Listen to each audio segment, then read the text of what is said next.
Hello and welcome to Talking Business with Beverly. I am your host, Beverly Wathauer. And so thank you for joining us as we support you, the entrepreneur, in getting the clarity needed in order to create the time and financial freedom in your business. And so we do this by not only addressing your business needs, but also your physical, mental, emotional, spiritual, financial, and relationship needs as well. And so now join me in welcoming Loronda Giddens to the show. Hello, Loronda. How are you? Hi, Beverly. I'm fine. How are you today? I am well. Thank you. And so once again, as entrepreneurs, we certainly want to make sure that, we're addressing all facets of our lives. And so with Loronda, we're going to speak about just some ways to kind of balance everything being an entrepreneur and then also working a full-time job as well. So we're certainly going to see how do I balance it all. And so Loronda, before we dive into the interview, I love to play this game with my guests where I ask them 3 random questions. So okay. Loronda, are you game to play the game? I'm game to play the game, Beverly. Okay, good. So Loronda, what's one movie that you can watch over and over and over again? Wow, I am a huge James Bond fan. So anytime James Bond comes on, I watch all 20, 30 of those films during the Christmas holidays. I love it. I love it. And so what season do you prefer? Winter, spring, summer, or fall? Wow. I have 2. Can I pick 2? I'll let you choose 2. Okay, I'm special, so I can choose 2. I love spring, and I absolutely love the fall. Just the leaves, listening to the leaves fall to the ground, and the springtime, the birds singing. It's just, it's fantastic. I love it. I thought she was going to tell us a story. Yes. And then the last one, are you a cat person or a dog person or neither? Wow. I love the personality of a cat. I think they're like super cool. They just, when they don't want to be bothered, they don't want to be bothered. So I can kind of identify with that. But I love dogs. I'm allergic to cats, so I love dogs. Okay. Yeah. Small, cute little dogs. Okay, not the big. No, not the big. Okay, no. Gotcha. Okay, so Loronda, tell us, what kind of business do you have? I have a training and speaking services business where I train and do speaking to an array of different organizations, corporations, universities, youth service organizations. Wow. And so we know as entrepreneurs, there are definitely challenges. So although we serve other people, there are things just as an entrepreneur, as an individual that we, go through as well. So what have been some of the challenges that you faced in getting your business started? I think some of the initial challenges is, where do you find clients? Like, where build a business and they come? Yes. I mean, how does that work? But that was in a movie, right? Yeah, I think that's one of the biggest challenges in being an entrepreneur is marketing and how to find your clients, how to find, your avatar, that niche of people that are specifically for you, because not everyone is for you. Oh, wait a minute. No, Loronda, that's not true. Because my business, I can serve everybody in my business, right? No, you can't, Bev. So how did you kind of overcome that challenge of, one, first of all, who to serve, and then 2, how to find them that, are paying you? So how did you kind of overcome those 2 challenges? Well, overcoming those 2 challenges, I found a really great Facebook group of people, and in that group, there are a bunch of entrepreneurs in that group. So just kind of connecting with those people and kind of talking to them about what their challenges are. And I have a great business coach who is amazing, and she has this wonderful group of people, and she has this wonderful training services that she offers, and that's really how I was able to just kind of niche in, because all the time, in the group you hear people say niche in, you got to niche in, to find your people, to find your avatar. So that's what I had to do. I was forced to do that, because that was my initial thinking. I could serve everyone. Oh yeah, why not? That's not true. That's not true. I have a book everybody can read. Why can't everyone read my book? Okay, that's not okay. Okay. So now you mentioned this niche and your ideal client. So how did you kind of figure out who you were going to serve in your business, since you decided that it wasn't for everyone? Well, initially, having that mindset of everyone is my client, and kind of figuring out, okay, well, yeah, that's not really true. And kind of getting over that hurdle, because it takes you a minute to get over the fact that you can't serve everyone. So I kind of went back and took it back to me being a 9-to-5er and me having dreams and wanting to follow my own dreams, and thinking, okay, well, if I were my client, what would I want? So that's primarily how I decided that I would work directly with 9-to-5ers to help them fulfill their dreams and their desires and goals and different things that they want to achieve. That makes so much sense. And I tell people all the time, like, your ideal client is usually some form of yourself. So whether or not it was you 6 years ago, 6 months ago, it's usually something that you can relate to. So when you are engaging with people, you can say, I know exactly. Exactly. Yeah, I've been there and done that. Exactly. Have a t-shirt for it as well. Right. Okay. So any other challenges You have any other challenges? Well, the marketing piece. How do you market your business? How do you advertise your business? Do you do it on Facebook? Do you do it online? Do you do it offline? Do you go to networking events? How do you figure out how to put yourself out there is a challenge. And I love what you said, put myself out there. So like you said, and you kind of alluded to this before. So you mean to tell me, Loronda, if I just have my website go live, it doesn't work that way? It's just not enough. That's not how this works. That's not how any of this works. It doesn't work that way. It just doesn't. Because if you put the website out there, how do people know that you have it? It's just out there in the abyss, in this black hole with everything else, with all the other noise and distraction. That is true. And it's funny, I had a client that said, well, Bev, I put my book on my website and I just thought people would find it. Yeah. So you guys heard it from Loronda. And so, Loronda, we are certainly going to continue this conversation right after these messages.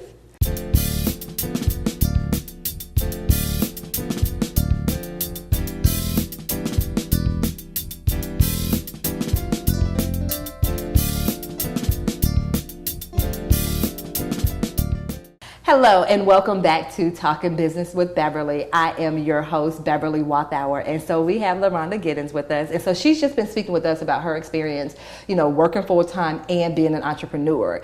And so before the break, Loronda, you were talking about some of the challenges you face, one being, who am I going to serve in my business? And then once I figure that out, how do I actually find those people that are ready to pay me? Right. And so we also, kind of touched on, the whole marketing piece too. Mm-hmm. And for you, what do you feel are some of the misconceptions that people have when it comes to starting their business and being an entrepreneur? I think one of the biggest misconceptions that people have is they feel like they can start a business and they really don't have to put in the work. They figure if they go and, get their name registered or they build the website and that's all I have to really do. But you have to work. You have to create content. You have to provide services. There's so many different layers to it. And people just think that they can just overnight be a success. They think that they could drop a couple videos on YouTube or on Facebook and go live and automatically, they'll have 1 million followers, and it just doesn't work that way. And so what do you think that misconception stems from? I think probably what they see in the media. They probably look at other people who have been working for the last 15, 20 years of their life, and then all of a sudden that person, their life just pops and they're a hit, but they don't see the work that's been put into, this person is finally on the mainstream or they're finally on stage. You don't see the work that people have been putting in for 10, 15, 20 years, and now all of a sudden it seems like they're just this overnight success, and that's just not true. And I'm glad you said that because, and especially like you said, media, especially social media. I feel like a lot of times when you're in that space, if you're not careful, you will fall into that trap. Or, oh my gosh, they have 1 million views. But like you said, it was a process for them to get to that point. That is definitely a huge one. And so any other misconceptions that people kind of have coming into being an entrepreneur that you've experienced? I think that they think that they can do this alone.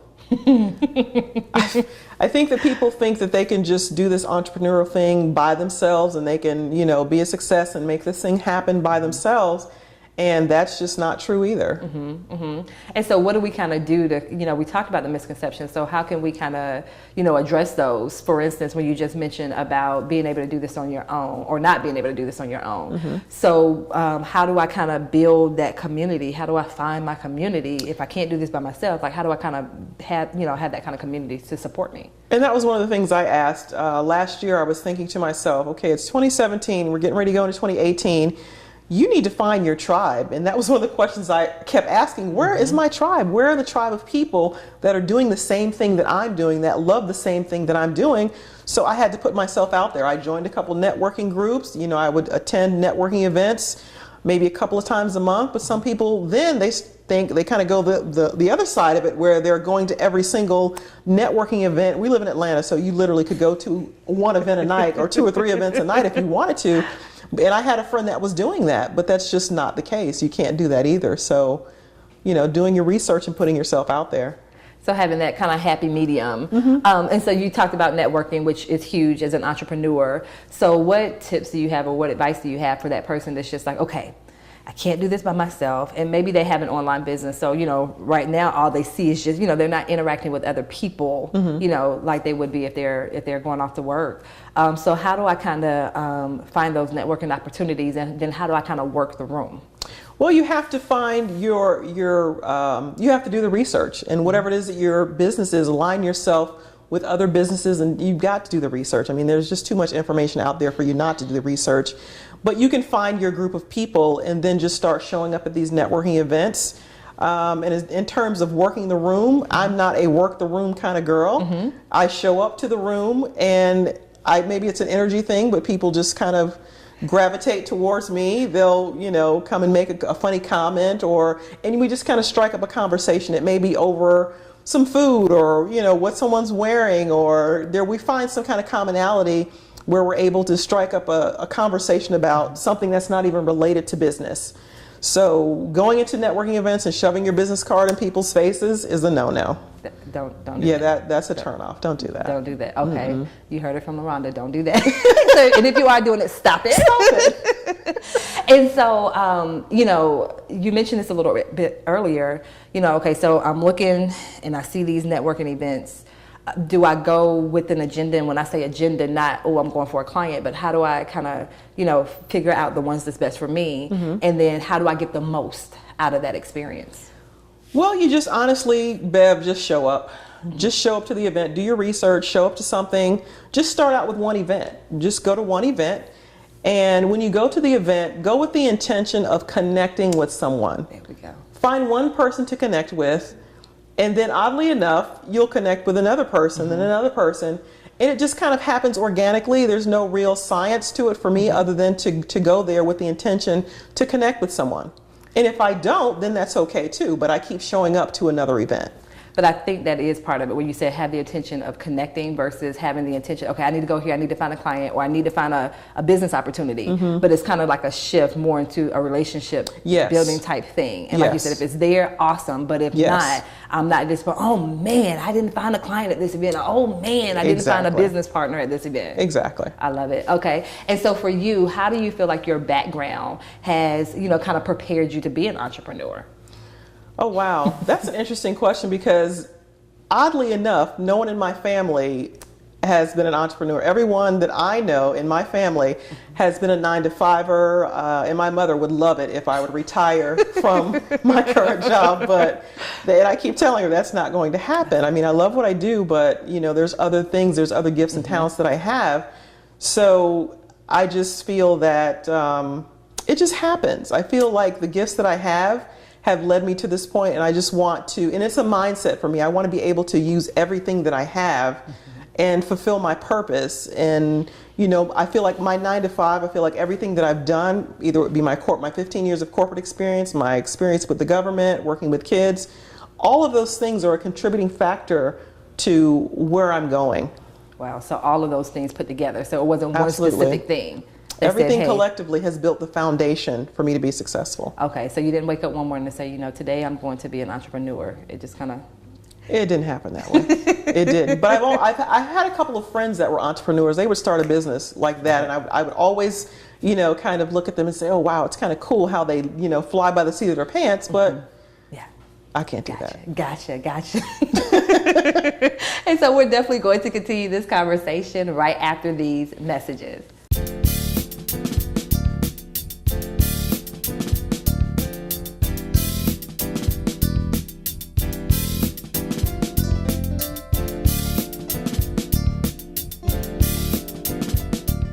Hello and welcome back to Talking Business with Beverly. I am your host, Beverly Walthour, and so we have with us Loronda Giddens, and so she's just been speaking with us about how to, have that full-time job, how to also have your business as well and be successful at both. And so Loronda, for you, what kind of mindset shifts did you have to make? Because, entrepreneur, this part of the day and working full time this part of the day. So how do you kind of make the shifts for, when you're in employee mode versus entrepreneur mode, or are the lines blurred a little bit? How do you? It's interesting because, and I like that you use the word mindset. And for me, mindset is just staying focused on my purpose. So whatever my purpose is, everything else in my life just aligns with that. So there's no separation of being an employee from 9 to 5 and then being this entrepreneur from 6 to 10. It's me, the individual. It's about the services that I'm providing, whether I'm at work during my 9 to 5 or servicing clients. There's no difference for me. I love that. And that part of, when I step back a little bit and look at the bigger picture and say, hey, is this in alignment with my purpose? And Absolutely. That's going to be huge for a lot of people, because if it's not in alignment, it's like, hey, you might want to rethink what it is that you're doing and why you're doing it. And so, how do you balance the full-time job and growing the business? How do you balance all of that? Plus the personal life and all that good stuff. How do you do it? I know there's so much you gotta, just like, this constant juggling act. But like you said, and that's how I'm able to make decisions about what I will or will not entertain, whether it's business related or personal. If it's not in alignment with my purpose, then it's an automatic no.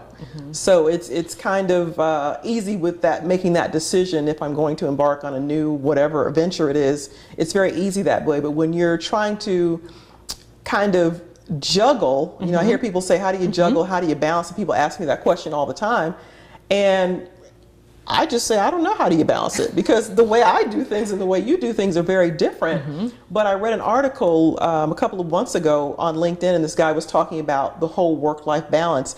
And he said for him, it was a very easy decision, because instead of trying to balance everything, he just simply incorporated and integrated his work life and his personal life, because he was a photographer and he was a writer, and he was able to, go around the world doing what he did. So instead of him doing that alone, he brought his family with him. So just kind of integrating the two together. I love that. And now, like I said, because some people, you're right, they have a family, they have the obligations at work, they have the obligations with the business, they may have obligations in the community. And so taking that step back, is it in alignment with my purpose? And then if so, trying to figure out how to mesh it all together. And so, we use this phrase, and I know this is one of your favorite phrases, how do you, when it comes to living your best life, what does that look like for you? Living my best life is just having the freedom and the resources and the access to be able to do the things that I do freely. Whether it's the access and the ability and the resources to serve my clients, having the access and the ability and resources to do the things that I do, the fun things that I want to do with my life, and just being the best person that I can be, and just living my purpose is really what living my best life is all about. I love that. I love that. And so if you had to give one piece of advice to that person that's like, okay, Loronda, okay, although I'm still working, I'm still working full time, I want to start my business too. Like, what would be that one piece of advice you would give them to kind of motivate them to get them started? I like what you said about purpose. If it's in alignment with your purpose, if you even know what your purpose is, that will be a great place to start. And just kind of understanding what you want to do next with your life, because there's always something next to do. There's always that next level of greatness that you're striving for.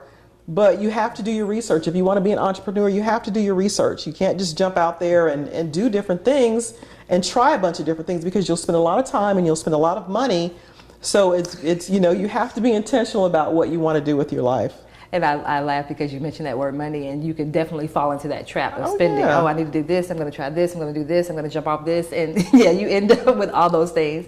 Exactly. And so the one word, and you said I used it, but I actually got the word from you, was purpose. So, what do you say to that person that's just like, I'm not sure what my purpose is?